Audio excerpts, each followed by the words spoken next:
We have a mortgage.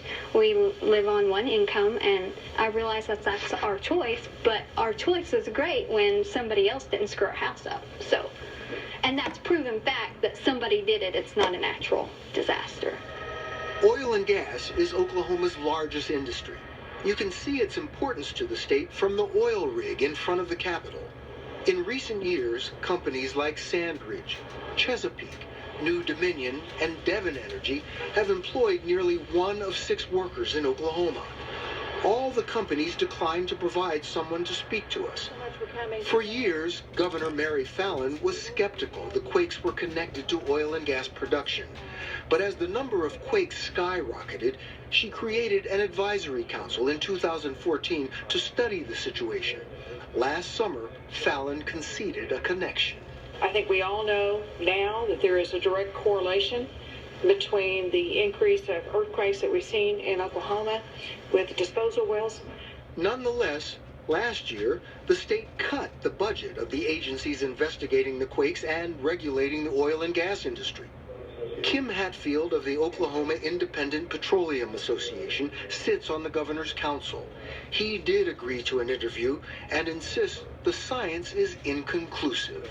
You have to understand, the injection into the Arbuckle is not something that started in 2009, 2008, or even 2000. This is something that's been going on for 60, 70 years. And we've had a sudden change. And the question is, what changed? The amount of wastewater injected into disposal wells last year is triple what it was in 2009, adding up to more than 200 billion gallons of water in 7 years. The thing that's different is the amount of water that the oil industry is pumping into the Arbuckle Formation. That's what's different, and along with that difference comes these earthquakes. That's not the trigger?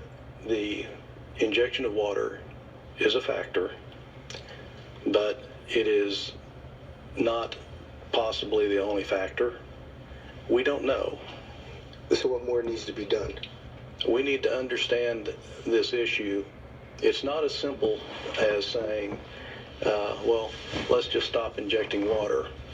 The energy industry is very important to the state. If it's your house that's shaking, there's no way that we're moving fast enough.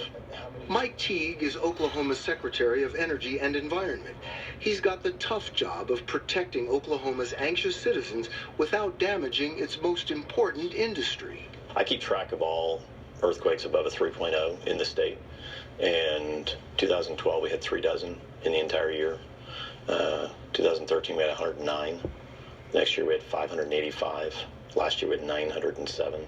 That's an alarming increase. Absolutely. So what have you concluded is the cause? Well, the focus right now is disposal wells. How do you balance out the economic benefit of the gas and oil industry and the public safety? I don't think it's a balance. I think public safety has to take precedence. Mark Zobak from Stanford has been working with Mike Teague and the State Earthquake Council for more than a year. Lowering the total amount of saltwater injection into the Arbuckle is the only way that these earthquakes are going to start to subside. Do they have time? There's nothing we know that says larger earthquakes are imminent, but everything we know says that the earthquakes are going to be continuing, and there is a probability of larger earthquakes in the future if they do nothing. This winter, the state called for widespread voluntary reductions in wastewater disposal by as much as 45% in earthquake zones.